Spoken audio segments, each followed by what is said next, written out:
Tu corazón guarda de ofensas a Dios. En Jesús pues confía, en sus brazos tu alma hallará dulce calma. Él te hará vencedor. Fiel a la palabra y enérgico sé. En Cristo tu amigo, pon toda tu fe. Sé siempre honesto, de Dios es tu ser. Corona te espera y vas a vencer. En Jesús pues confía, en sus brazos tu alma hallará dulce calma. Él te hará vencedor. Ahora por favor busquemos el número 416, himno 416.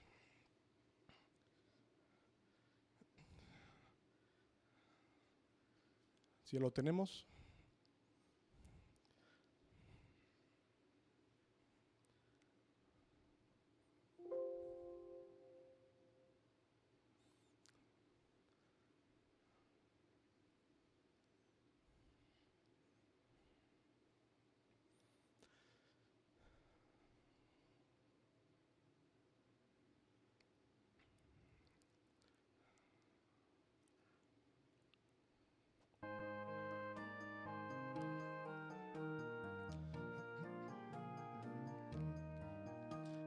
Cristo fiel te quiero ser, dame el poder, dame el poder. Yo contigo quiero andar, sin vacilar, sin vacilar. En tus pasos quiero seguir, cerca de ti, cerca de ti. Y si encuentro pruebas aquí, dame confianza en ti. Con Jesús yo quiero hablar, solo con Él, paz y gozo yo tendré, al serle fiel, al serle fiel. En tus pasos quiero seguir, cerca de ti, cerca de ti. Y si encuentro pruebas aquí, dame confianza en ti.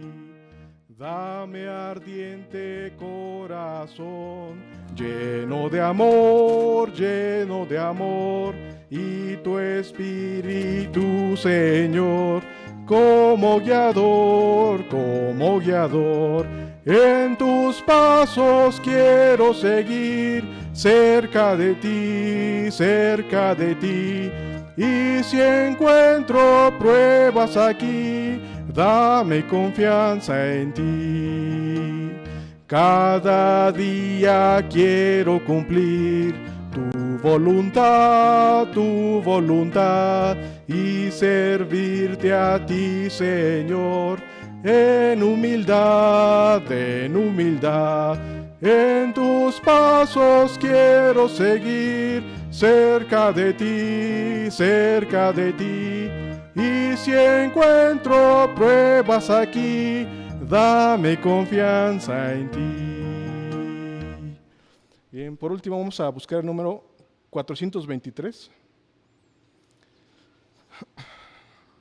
423.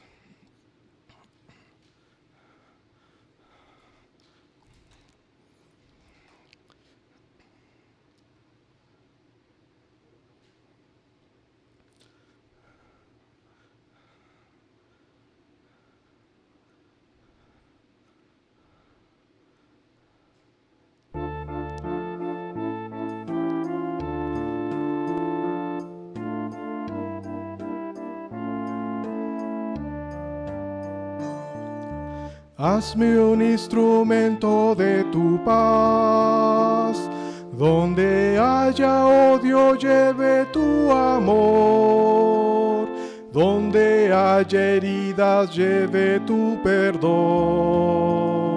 Donde haya dudas, fe en ti.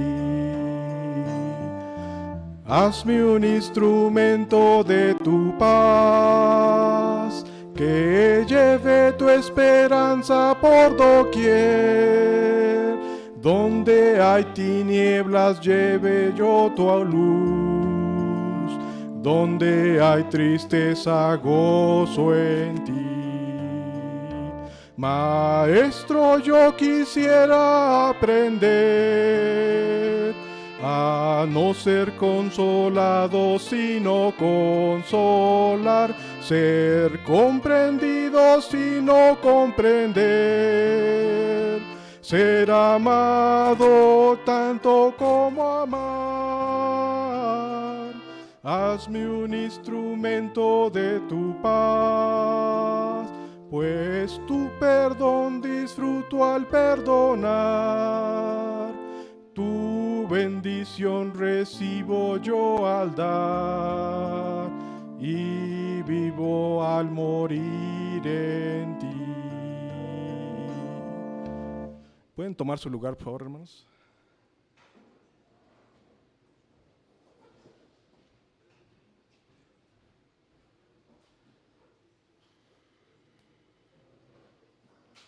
Muchas gracias, hermano, por los cantos.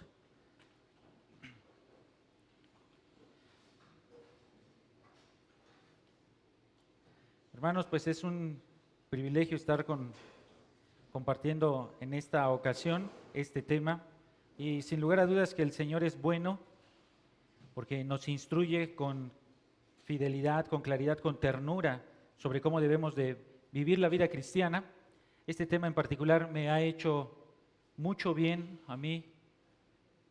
Es un tema que necesitaba estudiar, hermanos. Déjenme prender aquí la televisión.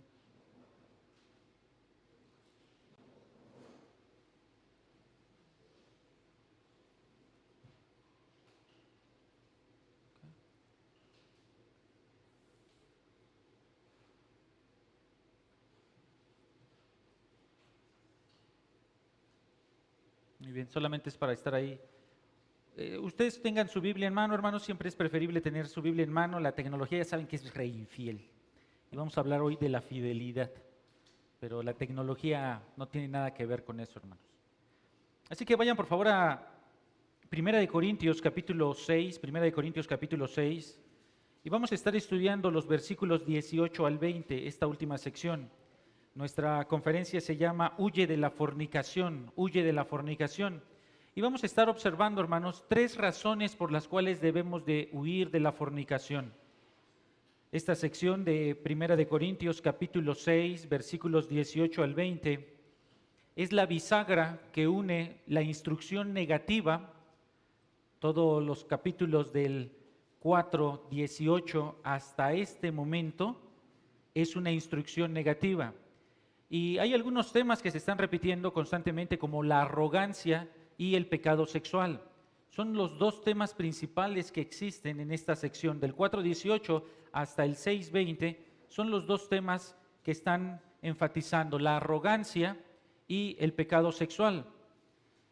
Posteriormente, después del versículo 20, viene la instrucción positiva de parte de Pablo. Es decir, el Señor quiere que nos mantengamos unidos, pero también nos ha creado como seres sexuales para satisfacer esa necesidad dentro del matrimonio. Así que el capítulo 7 va a estar hablando de la instrucción positiva.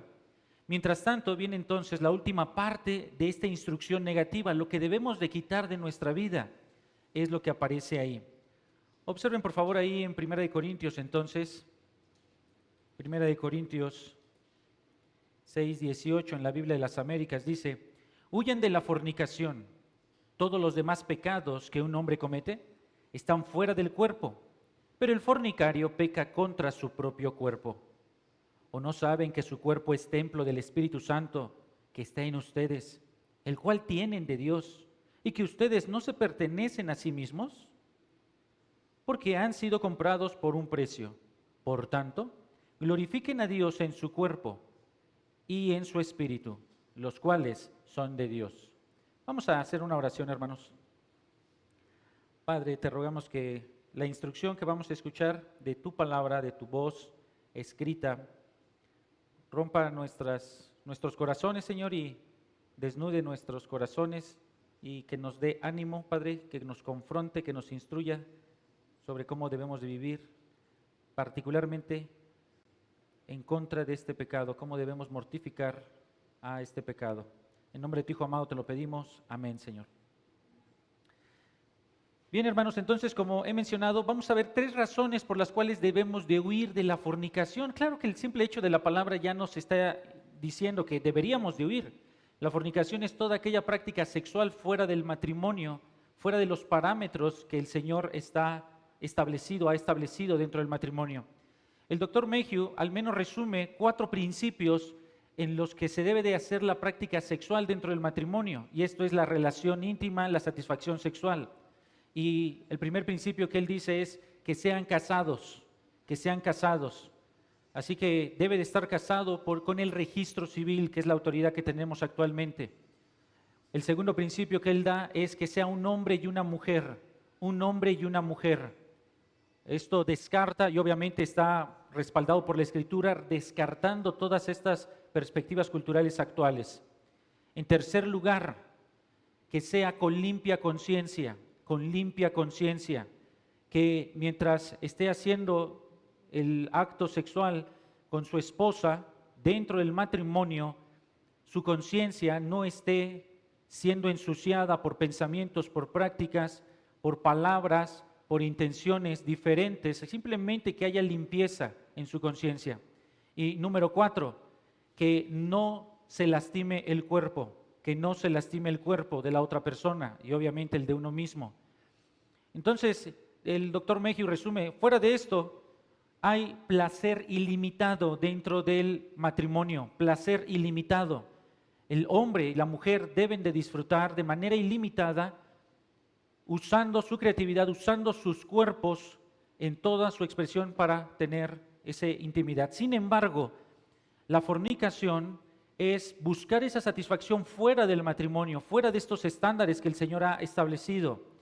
Y no solamente se refiere en términos generales a la práctica sexual, sino a cualquier otra práctica que tenga que ver con relación sexual o con satisfacción sexual. Incluso puede abarcar la simple observación de pornografía, la masturbación, puede estar apuntando también a el inicio de una relación ilícita frecuente con alguna mujer que no es su esposa, para tener posteriormente alguna relación sexual fuera del matrimonio, obviamente. Ahora, el texto realmente, hermanos, aunque abarca la palabra a este punto, sin embargo el texto está apuntando a una relación física. Esto obviamente no da permiso para que se tengan ahí encuentros cercanos con una mujer que no es nuestra esposa y se frene la situación antes de tener un acto sexual. No está hablando de esto, sino está hablando ya de la última situación, el apóstol. Obviamente que implica todo el escarceo, todo el punto previo, sin embargo, está hablando del punto culminante. Entonces, él comienza diciendo, en primer lugar, usted tiene que observar, son 4 razones. En primer lugar, tienen que huir o morir, tienen que huir o morir. Si tú no mueres, te va a matar este pecado. Así que Pablo empieza ahí en el versículo 18, huyan de la fornicación. Utiliza un lenguaje muy parecido a 1 Corintios 10:14. Allí en el 10:14 se cierra otra sección de 1 Corintios, en donde 1 Corintios 10:14 va a cerrar el tema de los ídolos, que es muy relacionado también con la fornicación. Por cierto, en Hechos capítulo 22, el apóstol Pablo va a estar resumiendo la instrucción a los gentiles, precisamente diciendo ahí en Hechos 21:25, va a estar diciendo que los gentiles que han creído, nosotros les hemos escrito habiendo decidido que deben abstenerse de todo lo que ha sido sacrificado a los ídolos, de sangre, de comer carne de animales estrangulados y de fornicación. Observe también ahí entonces en Hechos 21:25 cómo estos 2 temas están íntimamente ligados, la idolatría y la fornicación. Y este es el mismo lenguaje que va a utilizar Pablo nuevamente en 1 Corintios 10, 14, donde se cierra esta segunda sección. Bienvenidos, hermanos. Si alguien nos podía ayudar a poner algunas sillas extra. Gracias, hermanos. Vamos a detenernos un poquito para no distraerme. Yo soy el principal efecto, soy muy distraído, me distraigo muy fácil. No, pienso que las puras sillas, hermano. Sí. No, las puras sillas. Sí. Adelante, qué bueno que nos acompañan allá nuestros hermanos de Texcoco.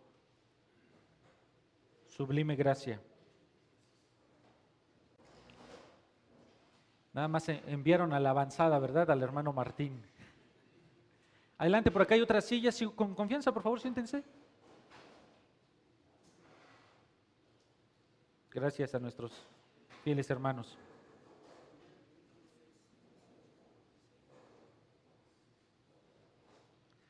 Bien, regresando entonces, 1 Corintios 6, 18, el apóstol da esta primera instrucción: huye o muere, huye o muere. Y el mandamiento básicamente es huir.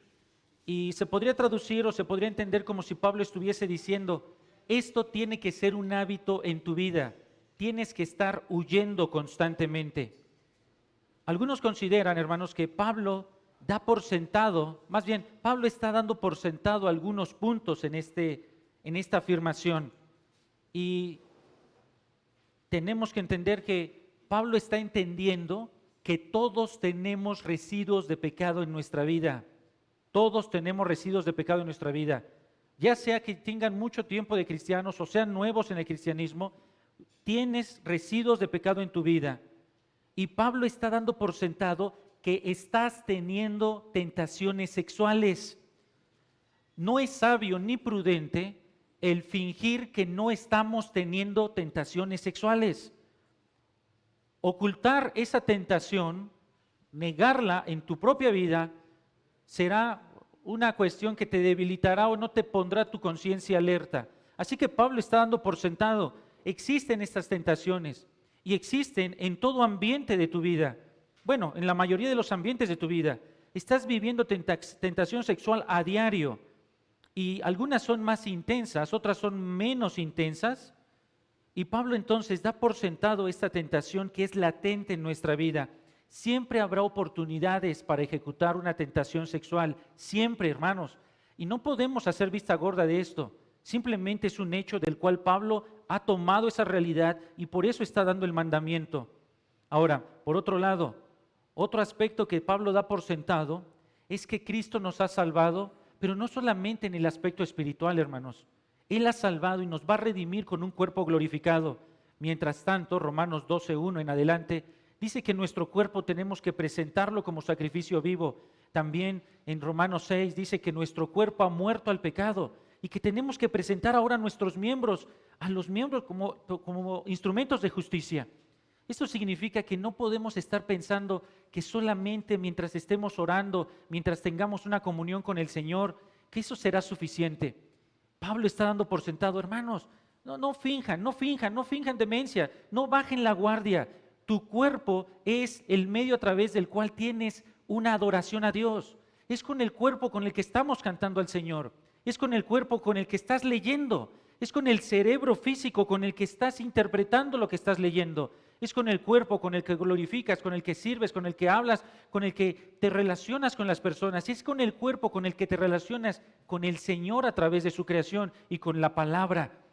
Así que Pablo está dando por sentado, el Señor nos ha salvado, pero eso involucra también tu cuerpo, cada aspecto de tu cuerpo, tu inteligencia, tus habilidades, tu cuerpo físico, aún todo lo que tenga que ver con el aspecto de hormonas, con el aspecto de deseos que se desprenden por la hormona que tenemos, que somos creados a esa manera. Así que Pablo está considerando estos aspectos de fondo y da este mensaje: huyan de la fornicación.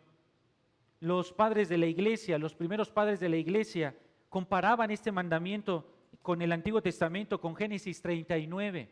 Génesis 39, la vida de José, ¿la recuerdan? La vida de José. Se reconoce principalmente a José porque ¿qué fue lo que hizo cuando fue tentado sexualmente?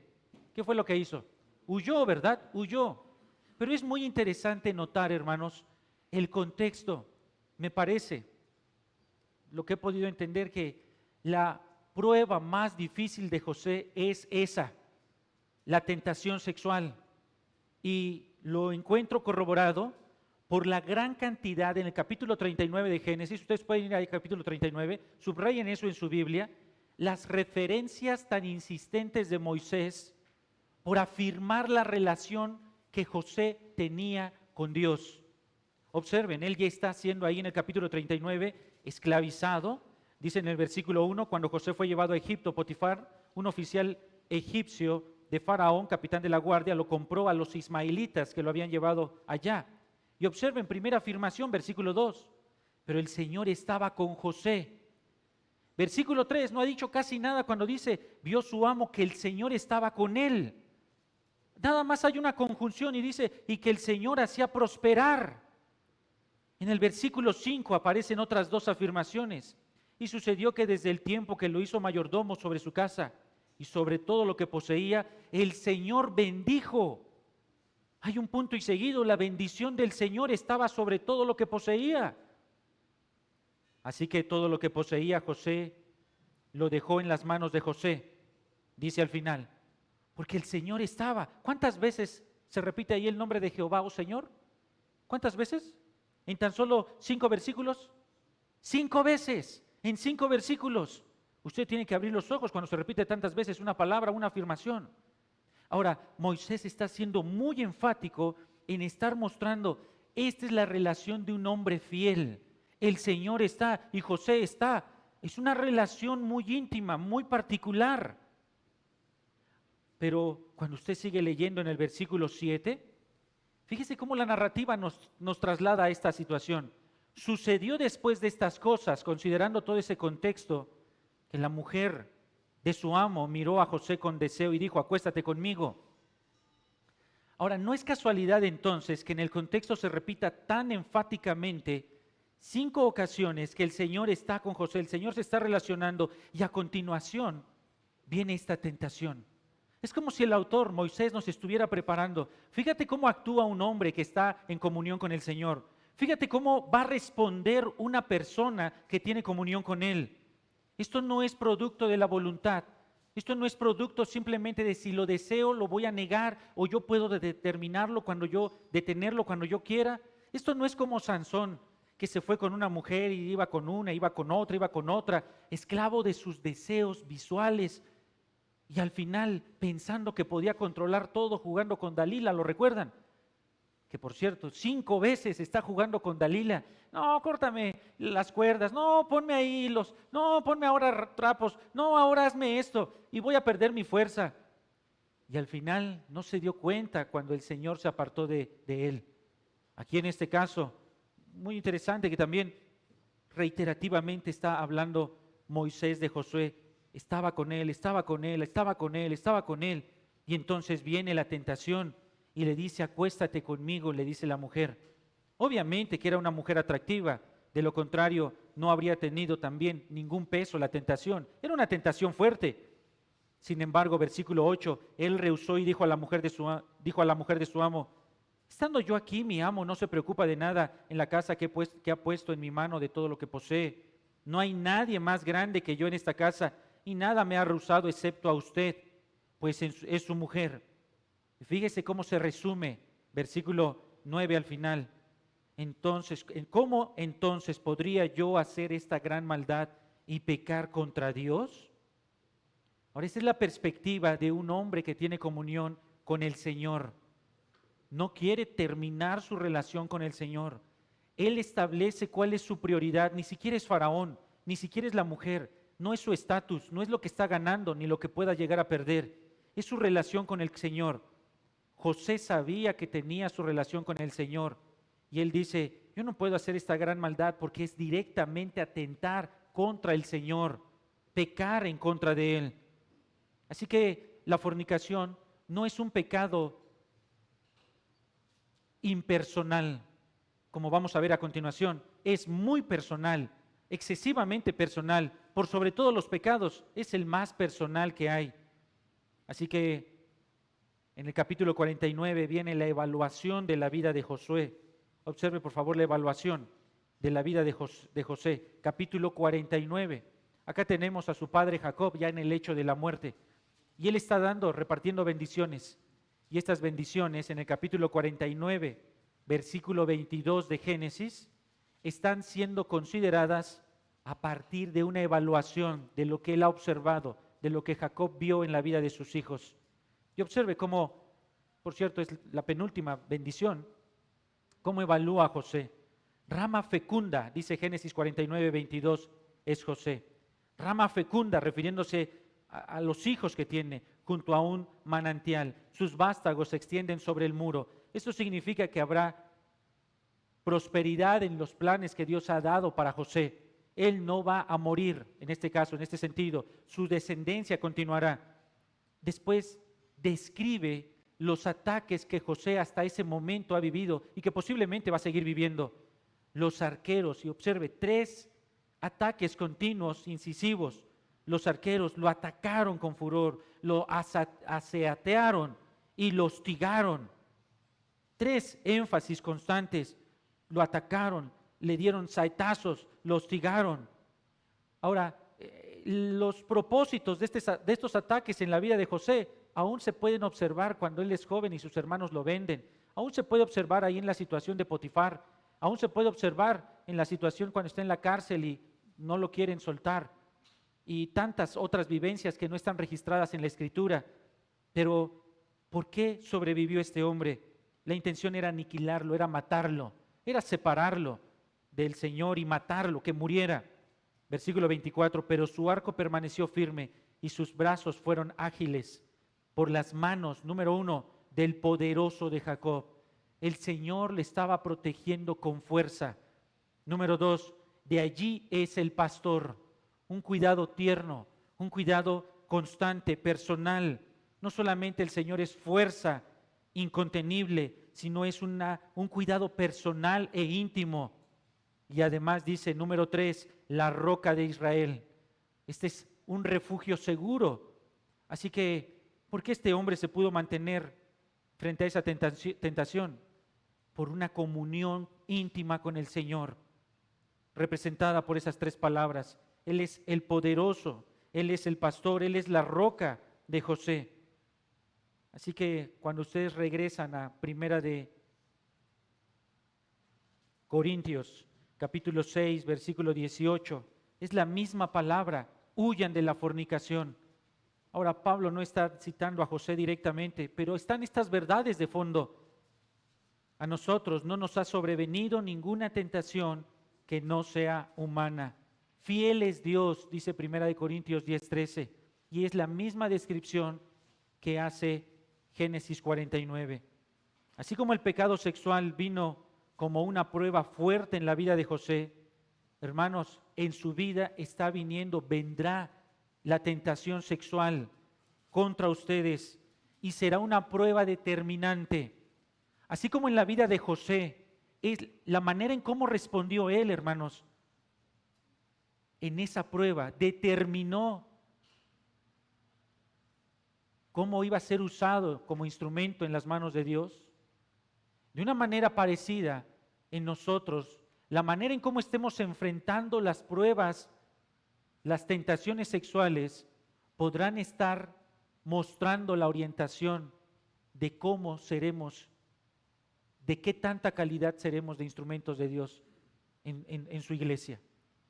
Así que esta prueba, hermanos, realmente que estamos viviendo, que será por largos años y posiblemente hasta el final de nuestras vidas, constante, determina la balanza de ser irreprensibles. Y esa es la intención realmente de Primera de Corintios 1:7, de manera que nada les falta, versículo 8, Primera de Corintios 1:8, Él también los confirmará hasta el fin para que sean irreprensibles.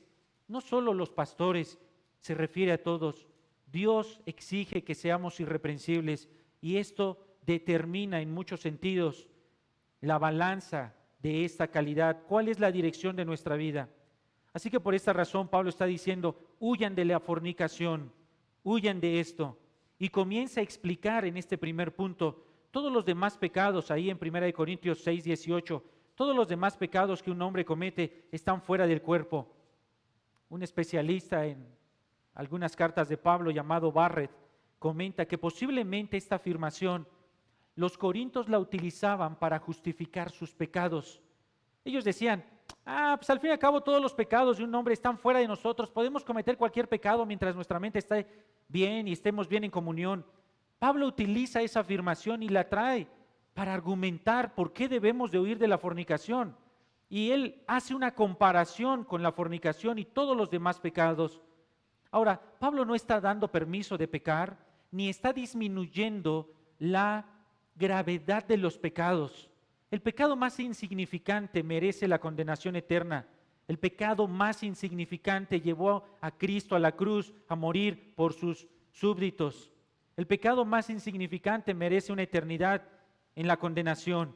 Así que Pablo no está disminuyendo la seriedad de los pecados. Más bien está comparando los pecados y el efecto que tiene en la vida de los creyentes. Todos los demás pecados que un hombre comete están fuera del cuerpo. Así que Pablo no está diciendo que la fornicación es la más grave de los pecados, sino está apuntando a que la fornicación tiene un efecto único cuando se compara con el resto de los pecados, y este efecto recae directamente en nuestro cuerpo físico, Ahora dice la segunda parte, pero el fornicario peca contra su propio cuerpo.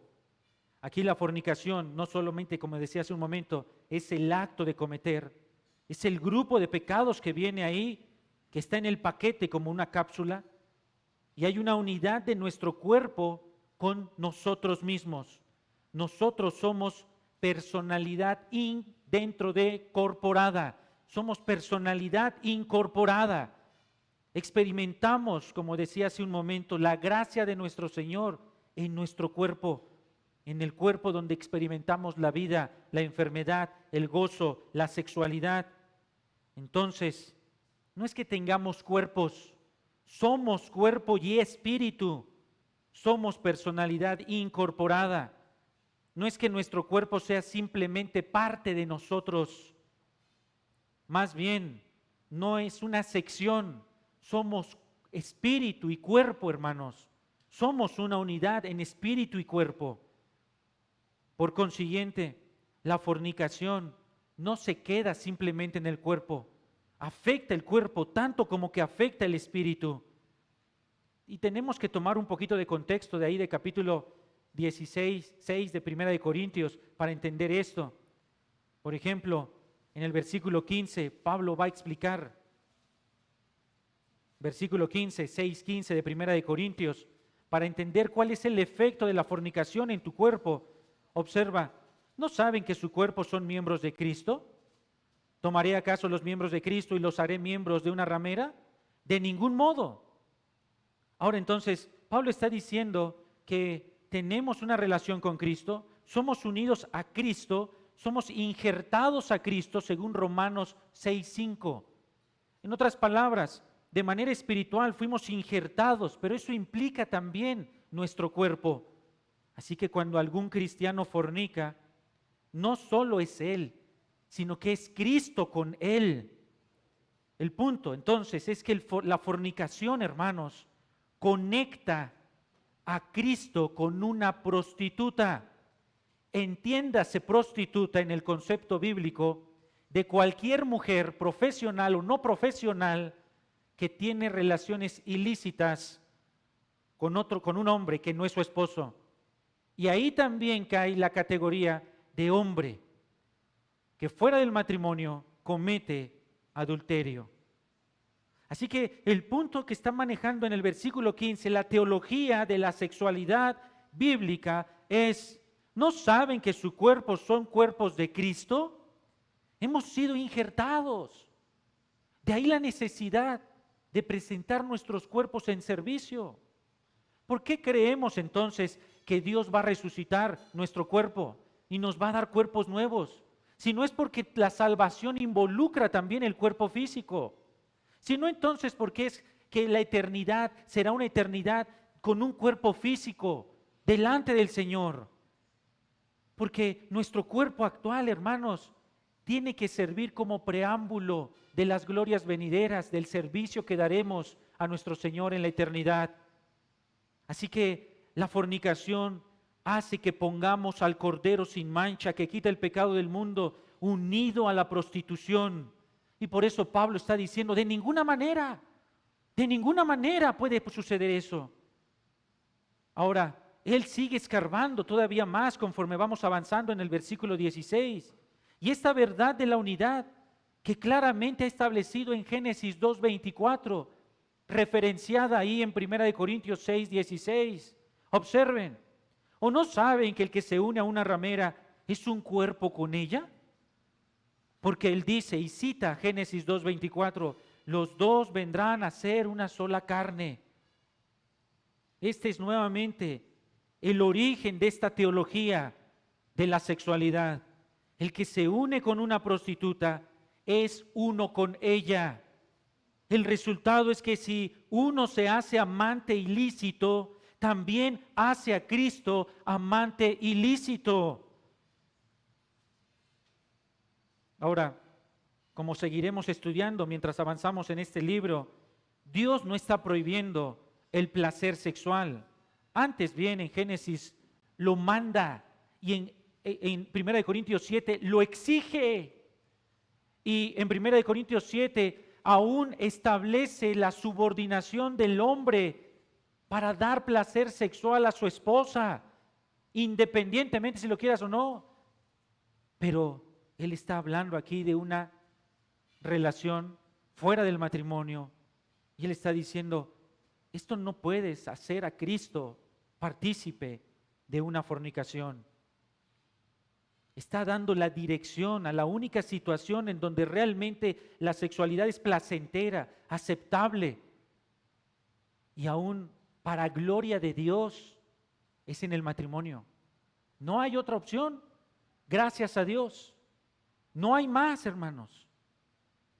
Ahora observe que el propósito de la relación sexual es muy interesante, versículo 16 de 1 Corintios 6, porque aún después del pecado, el propósito de la relación sexual no se perdió. Aún después del pecado de Adán, el propósito se mantuvo. Y el propósito es mantener la unidad, hacer uno a los dos cónyuges. Si después del pecado, el propósito de la relación sexual se mantiene, al mantener unidos a los matrimonios, aun cuando son incrédulos, este propósito queda mucho más magnificado, mucho más glorioso, mucho más valorado cuando estamos en Cristo. Porque la unidad con la esposa es mucho más valiosa que cuando estamos fuera de Cristo y estamos casados. Efesios capítulo 5 va a explicar eso precisamente. Efesios capítulo 5, versículos 23 en adelante, va a explicar que el hombre, siendo cabeza de la mujer, siendo esposos de la esposa, representamos el misterio eterno del amor incondicional de Cristo por su iglesia. Lo mostramos cuando estamos con nuestra esposa.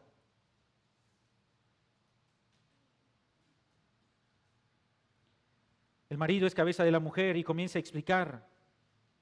Versículo 29. Porque nadie aborreció, de Efesios 5:29, porque nadie aborreció jamás su propio cuerpo, sino que lo sustenta y lo cuida, así como también Cristo a la iglesia. Porque somos miembros de su cuerpo. Por esto, el hombre dejará a su padre y a su madre, y se unirá a su mujer, y los dos serán una sola carne. Grande es este misterio. Pero hablo esto con referencia a Cristo y a la iglesia. Os escuche esto. Cuando Moisés, inspirado por el Espíritu Santo, escribió Génesis 2:24, se unirá a su mujer y serán una sola carne, estaba anticipando este misterio que estaba oculto en Génesis, pero estaba anticipando y estaba diciendo, el matrimonio representa la unidad matrimonial íntima con la esposa y el esposo representa el amor eterno de Cristo por su iglesia. Cuando usted trae esto a la mente a Primera de Corintios 6:16, observe el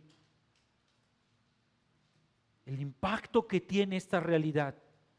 ¿O no saben que el que se une a una ramera con él es un cuerpo con ella? Porque él dice, los dos vendrán a ser una sola carne. ¿Acaso podremos unir entonces, usted que es cristiano, el que tiene el testimonio, que tiene el amor eterno de Cristo invertido en su vida, unirlo a una ramera? Observa el grado de seriedad que es eso. Esto no simplemente es unirse en un cuerpo con otro cuerpo. No simplemente está hablando de una unión física, sino de una ofensa eterna, de una ofensa sumamente personal al amor de Cristo, al sacrificio mismo de Cristo. Primera de Juan va a decir, capítulo 4, en esto sabemos en qué consiste el amor. No en que nosotros hayamos amado, sino en que Él nos amó primero y envió a su Hijo en propiciación por nosotros.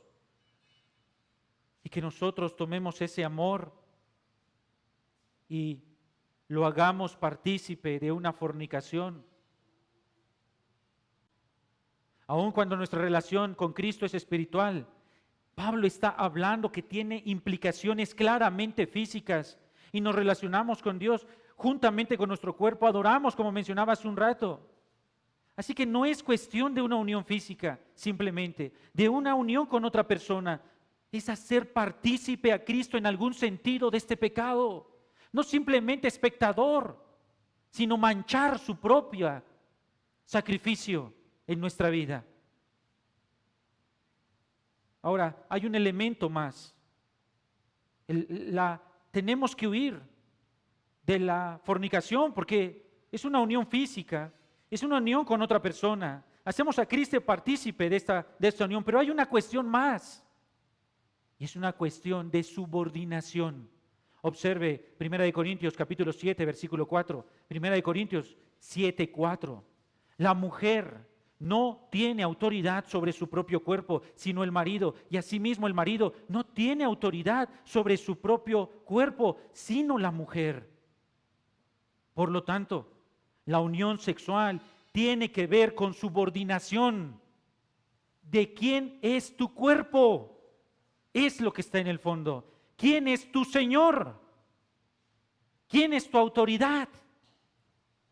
Ahora, ya hemos dejado de lado de la unión física, ya hemos dejado de lado a otra mujer que no es nuestra esposa, hemos hecho a Cristo partícipe y no solo eso, sino que hemos colocado a un Señor por encima de nosotros y no es Cristo. Y no es Cristo.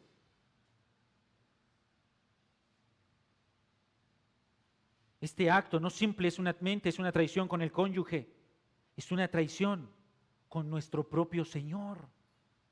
Esto es muy personal, muy personal. La implicación de esto es que el fornicario rompe su comunión con Cristo y se somete a un ídolo que se llama autocomplacencia, a un pecado que se llama autocomplacencia. Así que el pecado de fornicación es contra el Señor mismo. Por eso José decía, ¿cómo podré yo hacer esto a mi Señor? ¿Cómo podré hacer esto a mi Dios?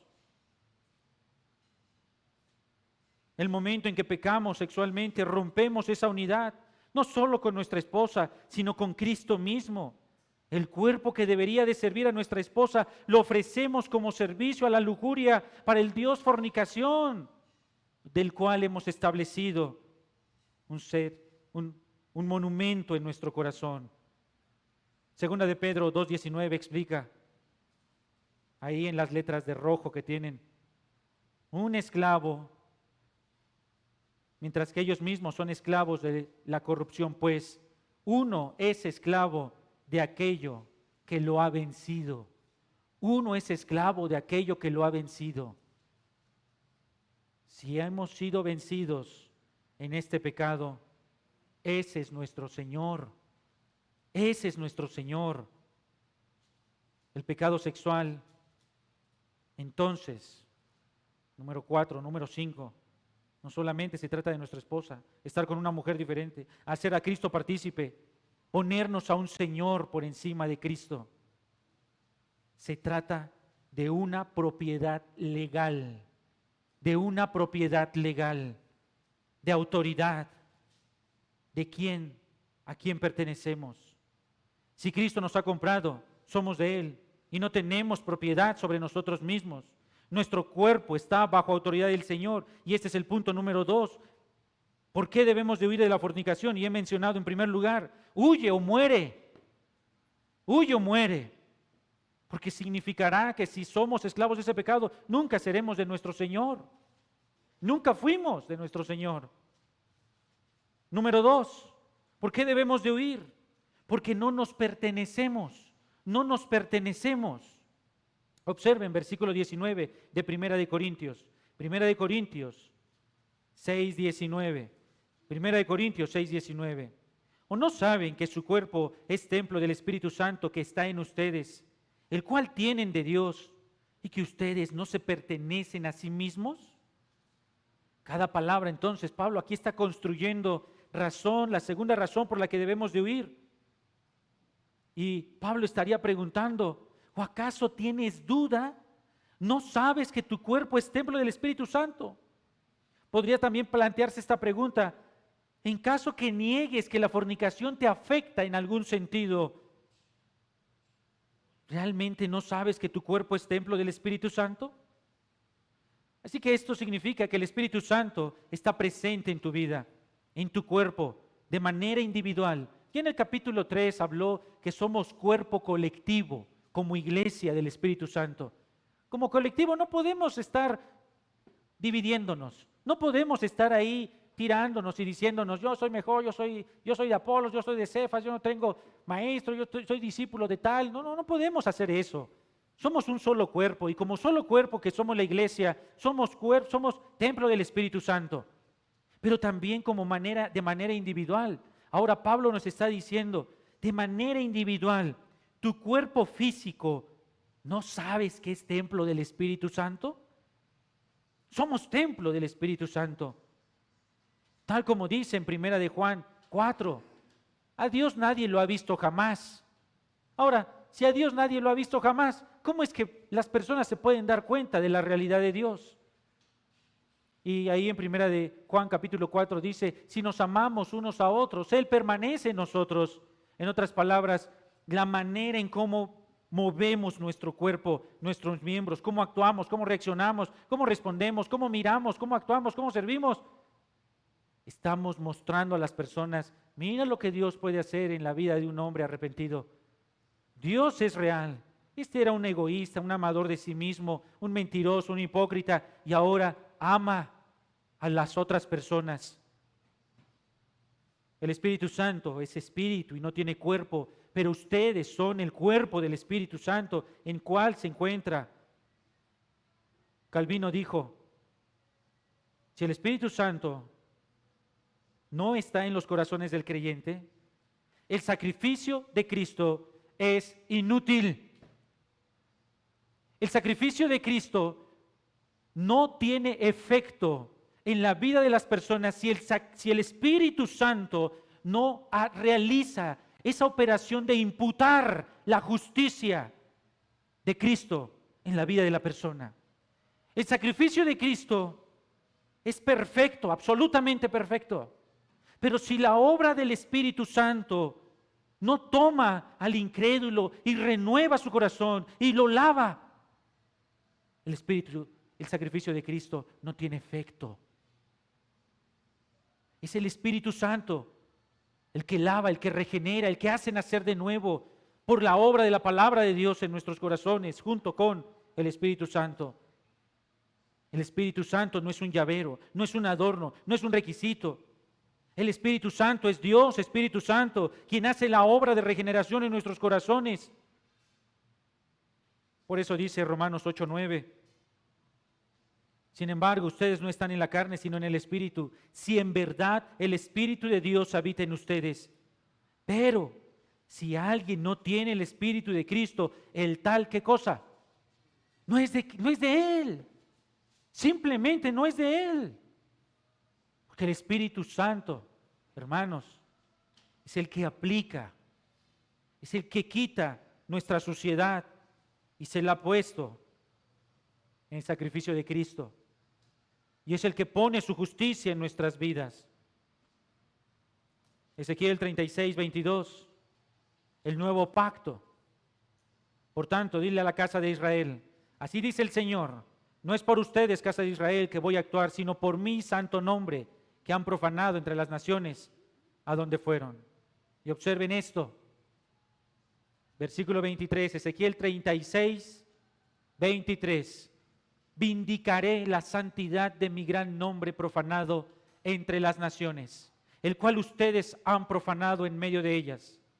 Entonces las naciones sabrán que yo soy el Señor, declara el Señor Dios, cuando demuestre mi santidad entre ustedes a la vista de ellas.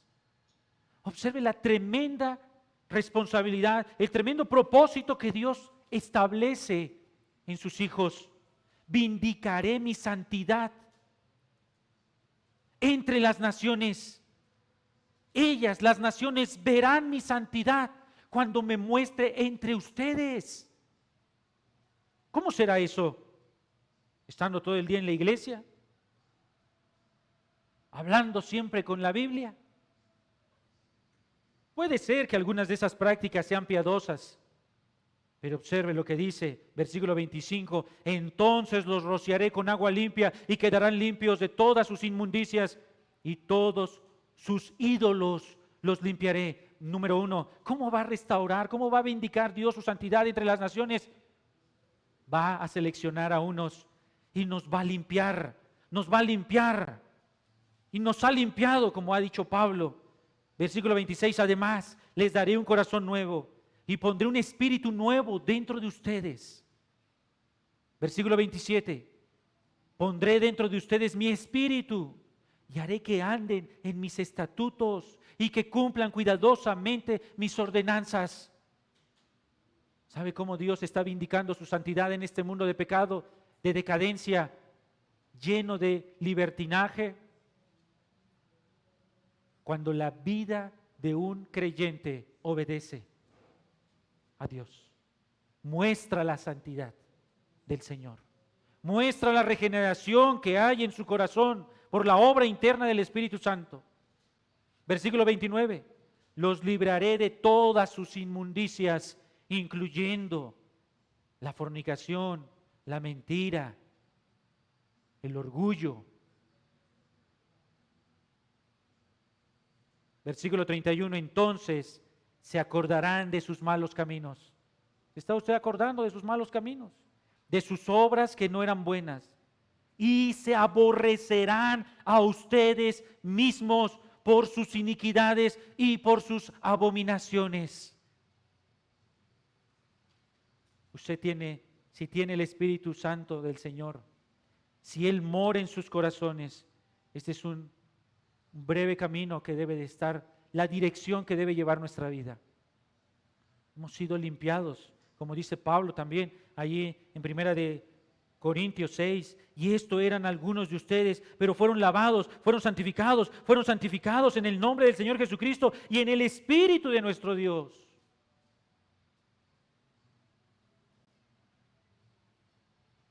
Tiene que rogarle al Señor, ayúdame a aborrecerme. Ayúdame a recordar mis pecados y aborrecerlos, aborrecer mis iniquidades, aborrecer mis abominaciones. Este es el poder del Espíritu Santo en la vida de un hijo de Dios. Y Pablo está diciendo, regresen a 1 Corintios 6:19. ¿O no saben que su cuerpo es templo del Espíritu Santo que está en ustedes, el cual tienen de Dios? Y la segunda parte, y no se pertenecen a sí mismos. En otras palabras, tú no eres tuyo. Es decir, no tenemos derecho ni autoridad de hacer algo que niegue la propiedad. que el Espíritu Santo ha hecho de nosotros. Si somos templo del Espíritu Santo, observen que un templo sin adoración, un templo sin Dios, no tiene sentido. ¿Cuántas iglesias se cerraron? No tiene sentido esa construcción. Está vacía, digna de vergüenza, digna de pena. La pregunta, ¿dónde está la congregación ahí? ¿Dónde están los líderes ahí? Nuestros cuerpos, cuando no damos muestra de que tenemos el Espíritu Santo, es vergonzoso. No saben que tenemos morada del Espíritu Santo. No nos pertenecemos entonces. Un cristiano sin morada del Espíritu Santo no es cristiano. No hay identidad de cristiano ahí. No hay un ápice de piedad ahí. Aun cuando esté mostrando palabras. Si somos templo del Espíritu Santo, entonces no nos pertenecemos a nosotros mismos. Somos propiedad de Dios. Y eso tiene implicaciones muy profundas. No tenemos identidad en nuestra propia libertad, en nuestra propia autonomía.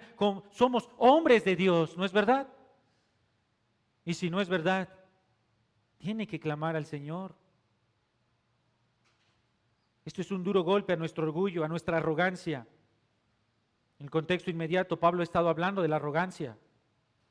Y no hace distinción cuando pasa de la fornicación a la arrogancia. Y está ahí metiéndose entre capítulos 5 y 6, la fornicación y la arrogancia.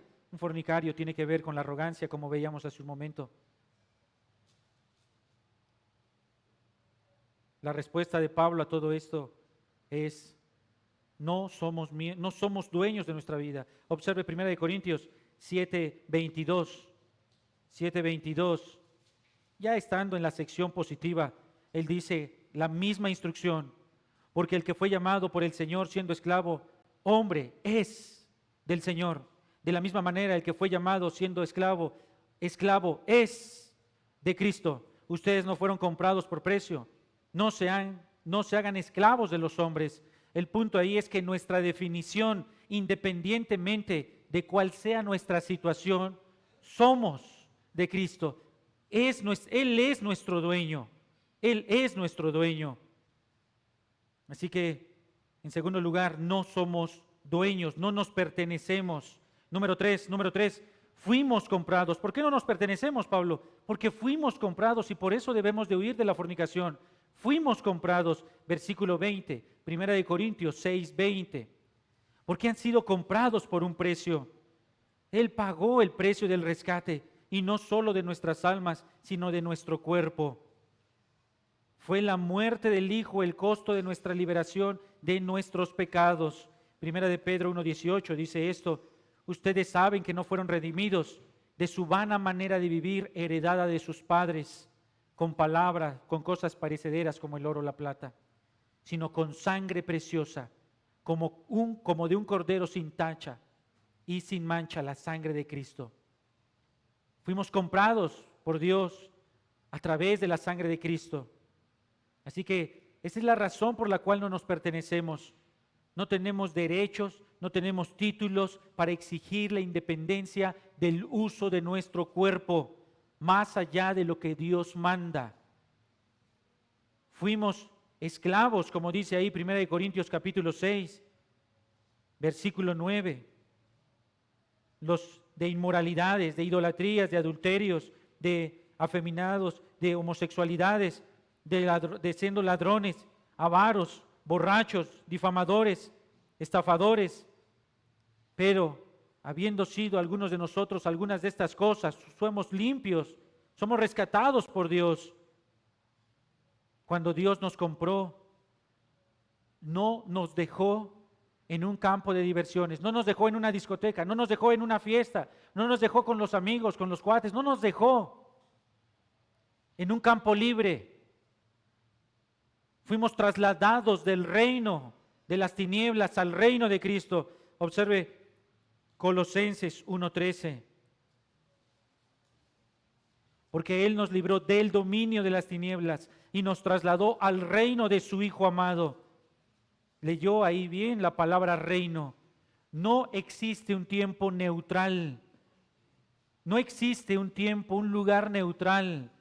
O estamos en el reino de Satanás o estamos en el reino de Cristo. No existen hombres libres que anden de reino a reino. O somos esclavos de Satanás o somos esclavos de Cristo. No hay intermedios. Todas las culturas orientales y aún muchas occidentales dicen que debemos vaciar nuestra alma para estar en un neutral, para estar libres de cualquier influencia. El Señor dice, eso no tiene sentido. O estás con Satanás o estás con Cristo. No hay más movimiento. Así que Dios no nos trasladó con los cuates. Dios no nos trasladó con las amistades a una fiesta, al libertinaje, a una situación de estar separados de nuestra esposa en un lugar oculto. Él nos trasladó a su reino, al reino de su Hijo. Así que fuimos comprados con un precio. Y esa palabra comprados es una especie de contrato. La propia justicia de Dios exigía un alto precio. Esa palabra comprados implica un alto costo, un alto costo. Y no está hablando ahí de comprar para liberar, sino de comprar para apropiarse.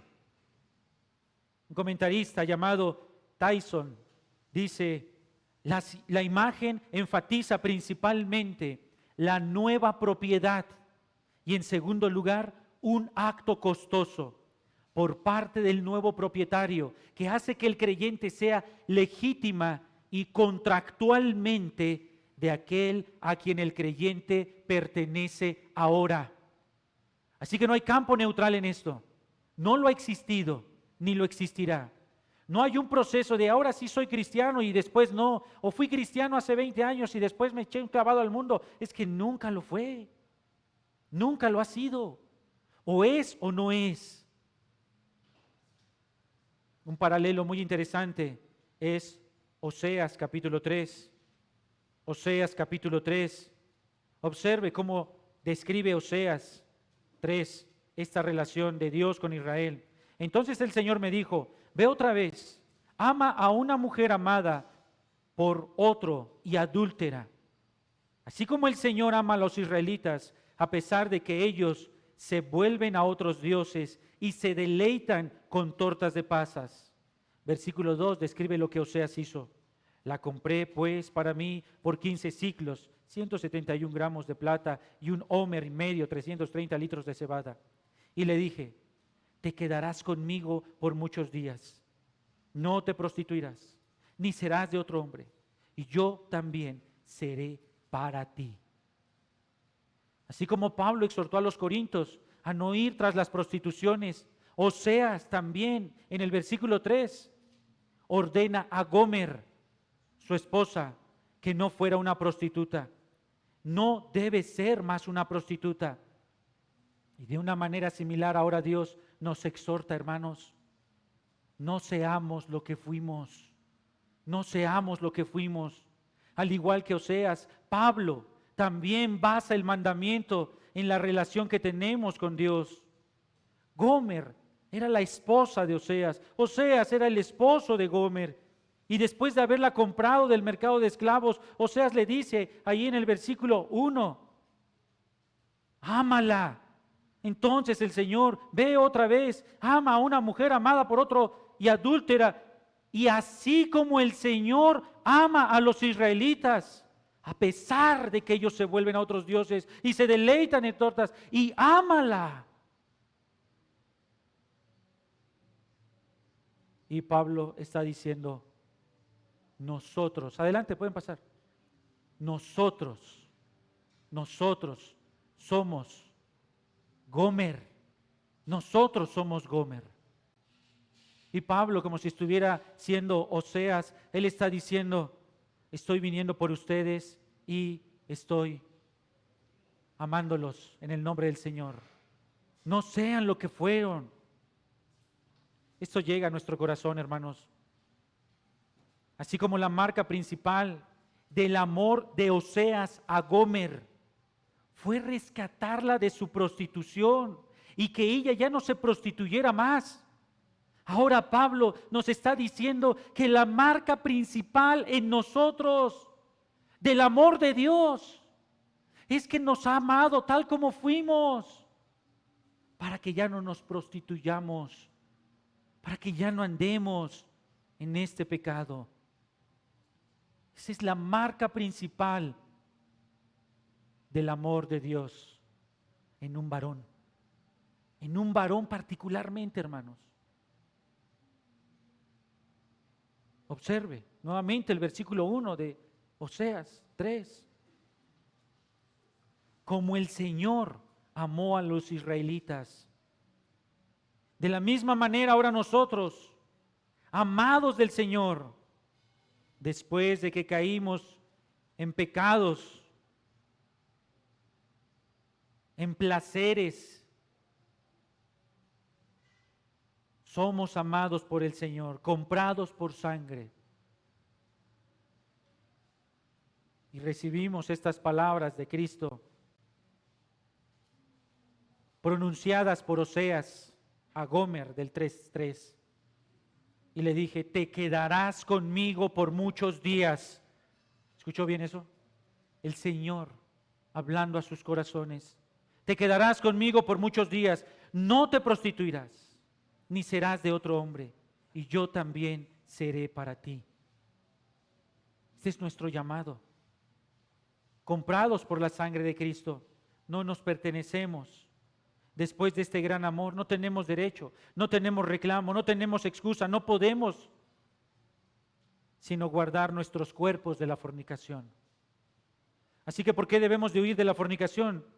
Porque tenemos que huir o morir, número 1. Número 2, porque no nos pertenecemos. Número 3, porque fuimos comprados. Y número 4, porque tenemos un llamado de dar gloria. Recuerde, vaya por favor a 1 Corintios, nuestro texto base. 1 Corintios 6:20. 1 Corintios 6:20, nuestro texto base. Tenemos un propósito eterno. La conclusión lógica entonces, dice Pablo, por tanto, podría traducirse como asegúrate, o no haya otra manera de responder en tu vida, o tal como corresponde a esta realidad en tu vida, a esta transacción divina que el Señor ha hecho. Por tanto, esta es una obligación, es una condición a la que todos los hijos de Dios somos llamados. Por tanto, glorifiquen a Dios en su cuerpo y en su espíritu, los cuales son de Dios. Glorifiquen, honren a Dios con su cuerpo, con su mente. No es suficiente en tu corazón, no es suficiente, aunque inicia con tu oración, no es suficiente con tu intención. Se requiere la entrega de tu cuerpo. El problema principal de los corintios no estaba en la fornicación en sí, o en la división en sí, o en la arrogancia en sí, sino en que no daban honra a Dios con todo lo que hacían. 1 Corintios 10:31 lo va a concluir. Ahora escuche esto. Dios no quiere que seamos pasivos. Hasta este punto, si usted ha terminado de leer del 18 al 19 y ha encontrado estas realidades, estas verdades, estos mandamientos que están ahí explícitos, y no pasa al versículo 20, Dios no nos deja en campos neutrales. Dios no quiere que seamos inocentes, ahí inocentes del pecado. Dios no quiere que estemos pasivos, neutrales, indiferentes al pecado. Dios no quiere eso. Dios no nos ha llamado a ser indiferentes al pecado. Dios no nos ha llamado a ser pasivos y estarnos quedando con las manos cruzadas. Dios no nos ha llamado a ser inocentes y simplemente quedarnos ahí estáticos y decir, yo no me muevo, yo no voy a ir para el pecado. Esa no es la dirección a la cual Dios nos ha llamado. Dios nos ha llamado a seguir avanzando y sigue avanzando en dirección a la adoración. No puedes quedarte ahí porque significa que te estará agarrando, te estará haciendo cautivo. Recuerda usted 1 de Timoteo capítulo 6. 1 de Timoteo capítulo 6 muestra estas realidades ahí. Versículo 11. Pero tú, hombre de Dios, huye de estas cosas Y en el contexto está hablando de los falsos maestros, que tiene que ver con fornicación y todo esto también, amor al dinero. Huye de estas cosas. Ese es el verbo principal, huye. Y observe cómo viene el siguiente verbo, y sigue la justicia, la piedad, la fe, el amor, la perseverancia, la amabilidad. No estamos en un campo neutral. No tiene que ser indiferente al pecado. No tiene que ser pasivo al llamado de Dios. Usted tiene que caminar a la adoración. ¿Cómo se ataca la fornicación? Con adoración al Señor. Con adoración al Señor. Así que, por 9ª vez, en 1 Corintios 6, del 12 al 20, por 9ª vez, en 7 versículos, en 8 versículos, Pablo repite la palabra cuerpo y se resume en honra con tu cuerpo, honra con tu cuerpo. La conclusión es muy clara respecto a todo esto de lo que hemos hablado. ¿A quién le pertenece tu cuerpo? ¿A quién le pertenece tu cuerpo? Por tanto, la adoración verdadera no es ser inocente al pecado. Si tenemos el Espíritu Santo, si hemos sido comprados, si pertenecemos al Espíritu Santo, al Señor, tenemos que glorificarlo con nuestro cuerpo. Ahora, observe que hay ahí un elemento instrumental. Termino con esto. Por tanto, glorifiquen a Dios en su cuerpo. Eso está hablando de un instrumento. Tiene que entender esto. A la luz del Antiguo Testamento, todo el tabernáculo, toda esa gran obra de Salomón, recubierto de oro, el candelabro, toda la obra que hizo, los cimientos, todo hecho con sabiduría, todo el tabernáculo que hizo Moisés, inspirado, o más bien llevado por la sabiduría de Dios, todo lo que era sacramental, todo lo que era santo, santificado por la presencia de Dios ahí, toda la presencia de Dios en el monte Sinaí que temblaba, la voz del Señor como trompeta, el terremoto que se sentía en la presencia del Señor, todas las visiones que usted puede recordar del Antiguo Testamento, dice el Señor, todo eso era imagen y figura de lo que habría de ser. El instrumento que Dios diseñó para darle gloria y honra es un cuerpo redimido. Es el instrumento que Dios diseñó desde la eternidad hasta la eternidad. Ese era el propósito de Adán. Ese es nuestro propósito como hijos de Dios. Efesios capítulo 1 lo dice, para alabanza de la gloria de su nombre. Para eso fuimos redimidos. Nuestro cuerpo, usted hermano, sus manos, su mirada, su intención, sus pensamientos, su capacidad analítica, su capacidad de análisis, de síntesis, su capacidad para planear, su orden, sus fuerzas, su intención, su tiempo. Tiene que tener este propósito, adorar al Señor. Use su cuerpo para servir. Deje de estar pensando que necesita estar en una prueba sumamente visible para decir, Señor, aquí ahora sí te voy a entrar todo. Hoy empiece a servir al Señor en adoración, usando su cuerpo como instrumento.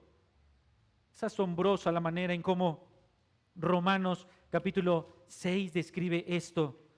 Romanos capítulo 6, versículo 12. Por tanto, no reina el pecado en su cuerpo mortal, para que ustedes no obedezcan a sus lujurias, ni presenten los miembros de su cuerpo al pecado como instrumentos de iniquidad, sino preséntense ustedes mismos a Dios. ¿Cómo fascina esa afirmación? Como vivos entre los muertos, hermanos. Estás viendo tu cadáver ahí tirado. Estás viendo tu cadáver y cómo el Señor te dio por la gracia. Habitó su espíritu en tu vida. Te compró por sangre preciosa. Mora contigo por la eternidad. Ahora serás mío por siempre. Estás viendo tu cadáver como vivo de entre los muertos. Presenta tu cuerpo. Aléjate de la fornicación. Vamos a orar, hermanos. Señor, gracias por tu palabra. Fortalece nuestra fe, Señor. Aléjanos de la tentación. Somos débiles, Padre. Por Cristo te lo pedimos. Amén, Señor. Amén.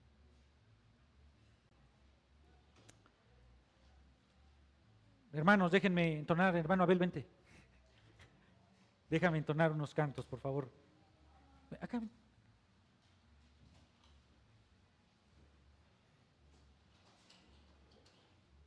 Hermano, si eres tan amable, no valgo por mi posesión. Póngase de pie, hermano, vamos a orar, vamos a cantar, vamos a cantar.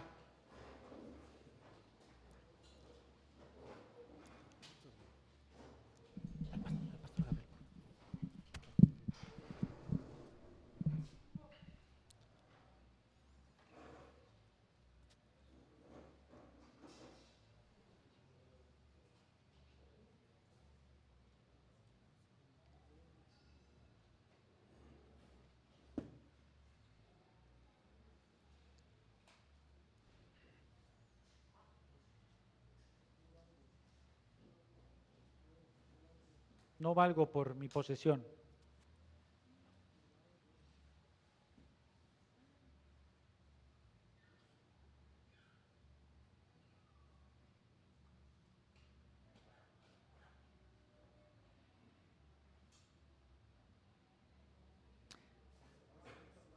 Está bien, hermano. Vamos a cantar la capela, hermanos. Vamos a cantar la capela. ¿Sí la recuerdan? 1, 2, 3. No valgo por mi posesión, ni porque fuerte sea yo, sino en el precio de su amor en la cruz. No valgo por ser muy capaz, ni por perder, ni por ganar, sino en la sangre que vertió en la cruz. Redentor, tú eres mi gozo, gran tesoro, fuente de mi ser. Confiaré en él, no hay otro. Mi alma satisfecha está en él. La fama y juventud se irán, como la flor que hoy no está. Mas vida eterna tú nos das en la cruz. Yo no me jactaré en saber, ni en opulencia, ni en poder, mas yo me jactaré en Jesús, en la cruz. Redentor, tú eres mi gozo, gran tesoro, fuente de mi ser. Confiaré en él, no hay otro. Mi alma satisfecha está en él. Esta verdad confieso hoy, de dignidad indigno soy. Tengo valor, pues me compró en la cruz. Redentor, Redentor, tú eres mi gozo, gran tesoro, fuente de mi ser. Confiaré en él, no hay otro. Mi alma satisfecha está en él. Redentor, Redentor, tú eres mi gozo, gran tesoro, fuente de mi ser. Confiaré en él, no hay otro. Mi alma satisfecha está en Él. Vamos a entonar uno más. No sé si tengan ahí, su gracia es mayor, hermanos. ¿Tampoco? No. Está bien, hermano. Gracias por intentarlo, hermano. Gracias.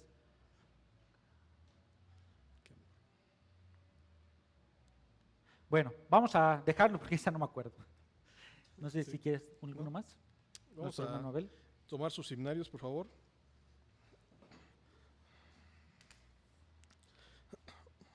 Vamos a buscar el número 352, por favor. Himno número 352, ya pertenezco a Cristo. 352.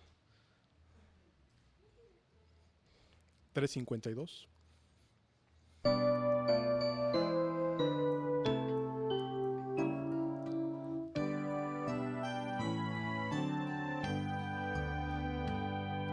Cristo el Señor me ama por siempre, mi vida guarda Él tiernamente, vence el pecado, cuida del mal, ya pertenezco a Él, ya pertenezco a Cristo, Él pertenece a mí. No solo por el tiempo aquí, mas por la eternidad. Cristo bajó del cielo a buscarme, cubierto de pecado encontróme, me levantó de vergüenzas mil, ya pertenezco a Él, ya pertenezco a Cristo, Él pertenece a mí, no solo por el tiempo aquí, mas por la eternidad. Gozo indecible inunda mi alma, ya libertado estoy y mi vida llena está de felicidad, ya pertenezco a Él, ya pertenezco a Cristo, Él pertenece a mí. No solo por el tiempo aquí, mas por la eternidad. Ahora, por favor, busquemos el 410, himno 410. Dice que mi vida entera esté, que esta es una realidad para todos. Himno 410.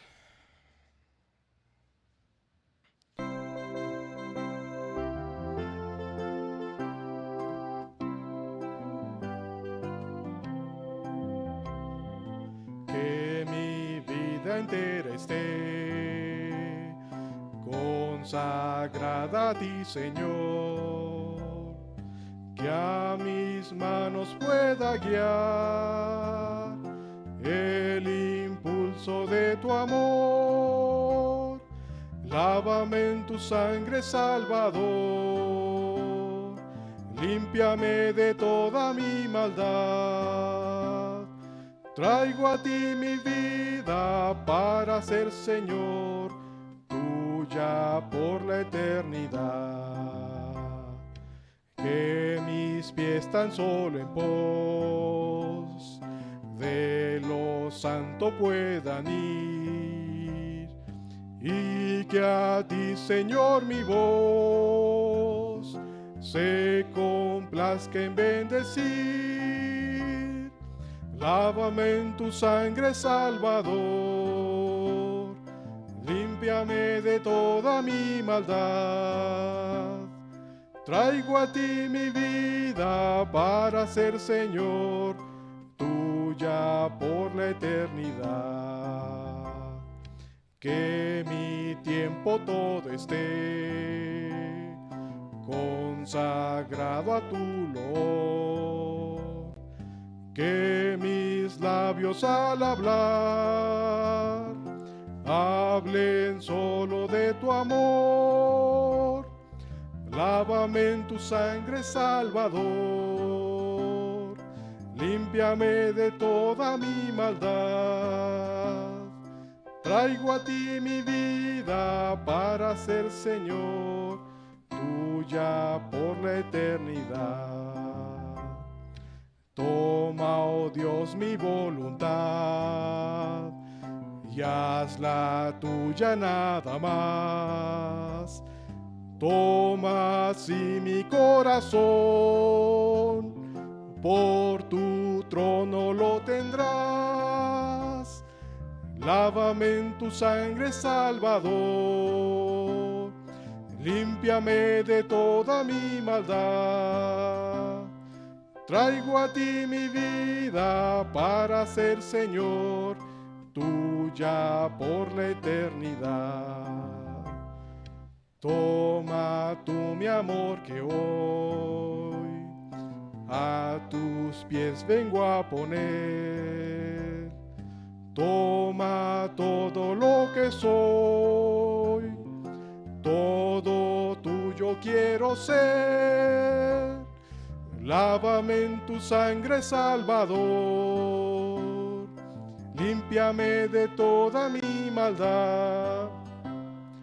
Traigo a ti mi vida para ser Señor tuya por la eternidad. Bien, hermanos, voy a pasarnos. Pueden tomar.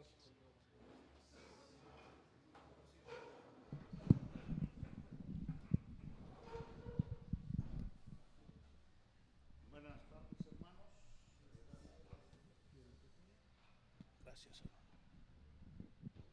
Pues queremos darle la bienvenida a nuestros hermanos amados de aquí de Sublime Gracia y también de forma particular a dos invitados que asisten al estudio de Conociendo al Dios Vivo allá en la célula de Chimalhuacán, que es una de las células en donde hemos puesto mucha esperanza para que, si el Señor nos concede ese regalo, pues empecemos un ministerio ya más formal. Viene don Ernesto Emiliano, quiere ponerse de pie don Ernesto Emiliano, bienvenido, volteen por favor a verlo. Él es Ernesto Emiliano Páez. Ahorita los saludamos de mano. A Gerardo Martínez, por favor pónganse de pie, gracias, él es Gerardo Martínez, sean bienvenidos. Pues aquí nos reunimos para estudiar la Biblia y esta es una reunión de hombres en donde se hablan puras cosas de hombres y algunas ocasiones se hablan intimidades. Bueno, aquí a nuestros hermanos de Sublime Gracia, por favor pónganse de pie, vamos a don Emiliano, Ernesto y a Gerardo, pónganse de pie y los de hermanos de Sublime Gracia, pónganse de pie. A manera de bienvenida vamos a darles un aplauso, hermanos. Sean bienvenidos. Ojalá se sientan en familia. Antes de que se sienten, ¿qué les parece si acomodamos las sillas en disposición para comer? 6 mesas emparejadas, tres enfrente de otras 3, y ponemos las sillas una a un lado y otra a otro lado. Mientras, si tienen por allí algunas preguntas, algunas dudas con respecto a este tema, en lo personal a mí me aparecieron varias preguntas. Si ustedes no tienen esas preguntas, yo se las voy a plantear para que me ayuden a salir de mis dudas.